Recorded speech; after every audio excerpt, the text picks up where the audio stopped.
Hello everyone, I'm Brian. Today I'm reacting to Life's Teaching, Swami Anubhavananda. Life's Teachings. I'm not exactly sure what this means. Obviously, life does teach us a lot of things. Hopefully we are humble enough to learn from it and not take it for granted, which in modern day is very tough, it seems. Anyways, go get started. What is the meaning of living light lightly? Does it mean being irresponsible?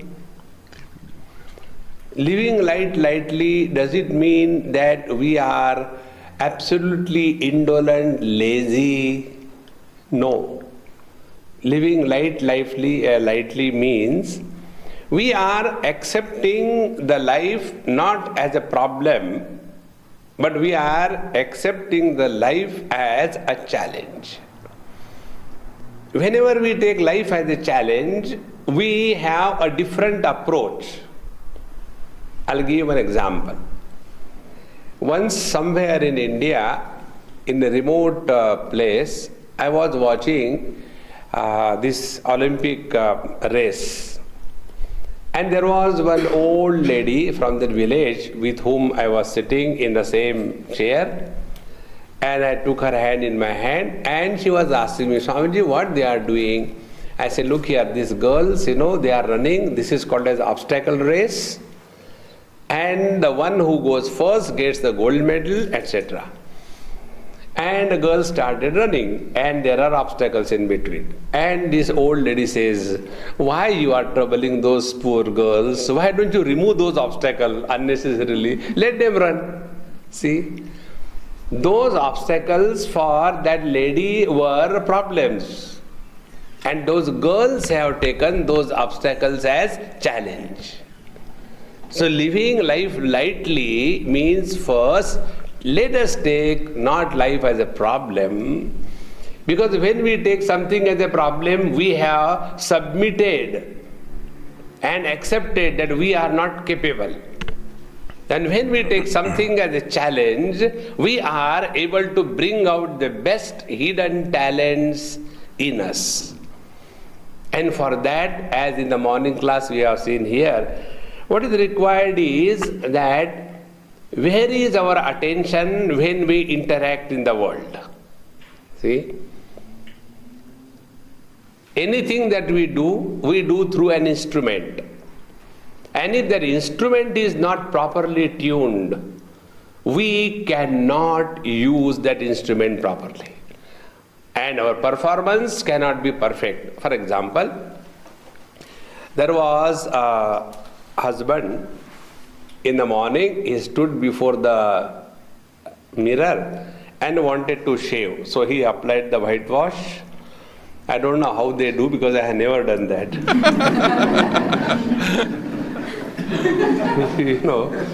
When I was in China, I was a big hit. Everybody was looking at me and doing language is a barrier. So they will do like this thing. Real quick about the race, though. I mean, interesting he used the words challenge and saying not to look at life as a problem. I consider myself a problem solver. So me looking at life as a problem is not necessarily a problem, using the same word twice, because a problem is something that you can overcome. But I suppose in terms of people who are not necessarily problem solvers may see problems as problems and challenges as something to overcome as opposed to problems.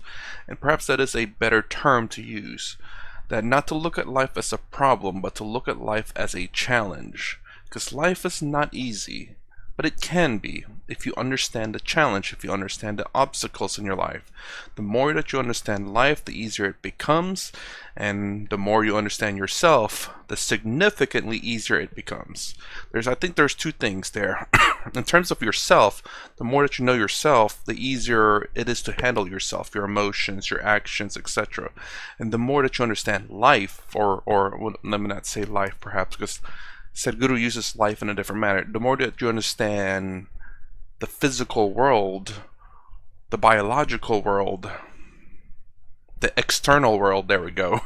The more you understand the external world, including your body, mind you, the easier it becomes.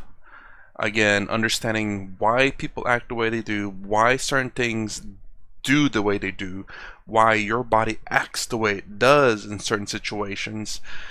When you understand it, I think it does become easier. I know for me it has quite a lot. A lot of things, it's already kind of expected. It's never 100%. And what I mean by expect is like I can, generally speaking, I know the reason why someone acts the way they do. But obviously I need to understand them, and I need to understand them, and I need to understand their point of view to understand why they act the way they do. But again, merely them acting the way they the way they do, I can get some kind of hit. But again, it's all about understanding in my perspective. Because they hardly have got one hair somewhere and they go on nurturing that.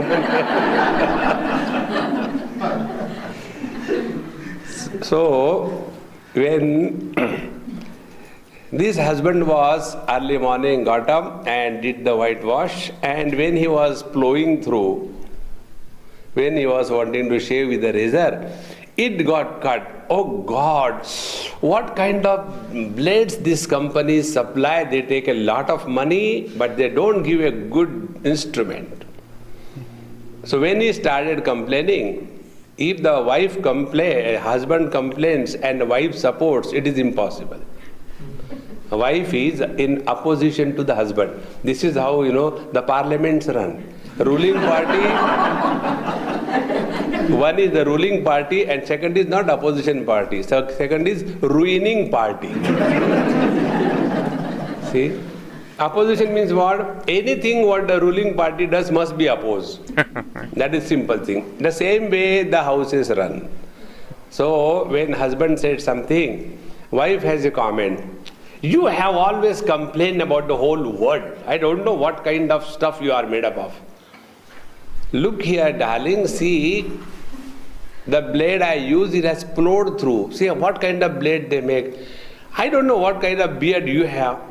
I have just now taken the same blade and pared the pencil of your son and fixed it back. See?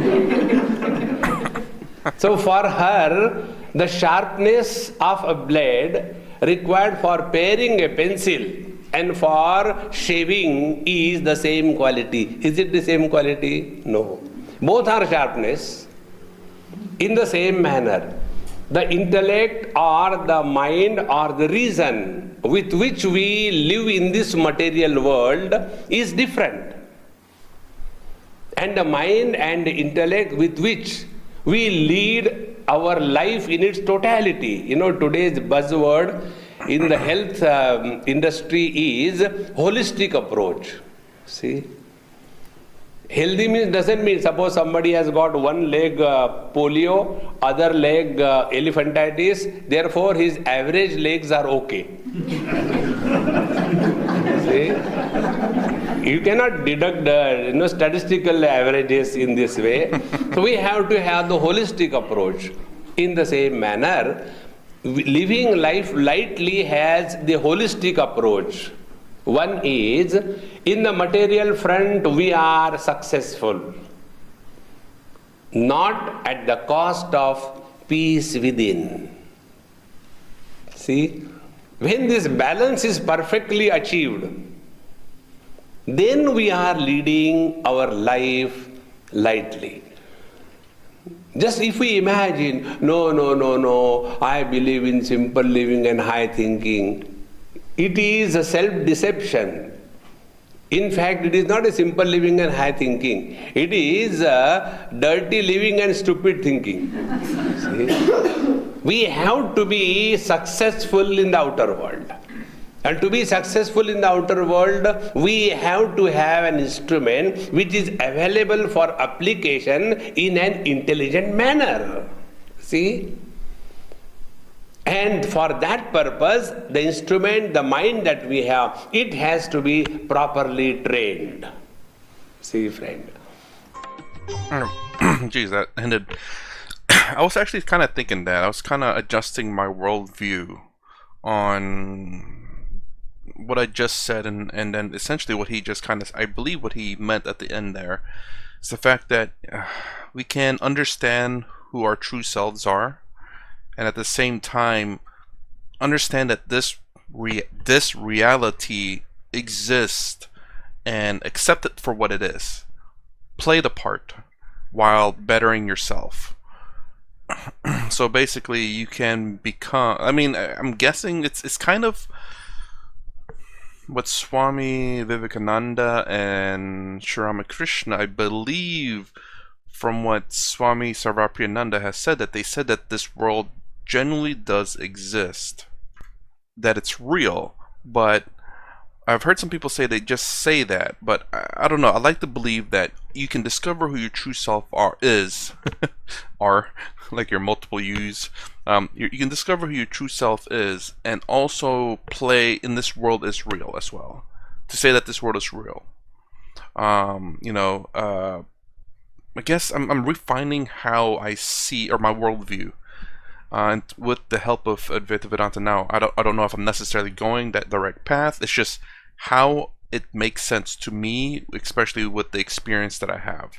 So I'm not saying my worldview is correct, but to me it makes the most sense. I see Brahman as existence,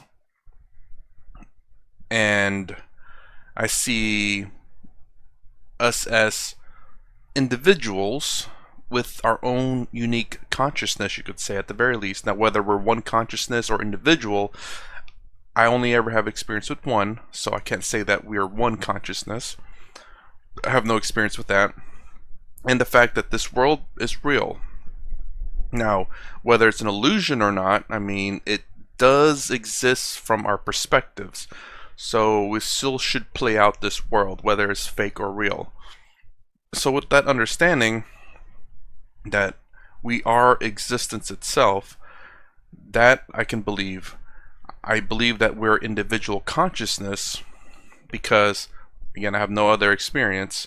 And with that individual consciousness, we can still discover our true selves, that we are consciousness itself.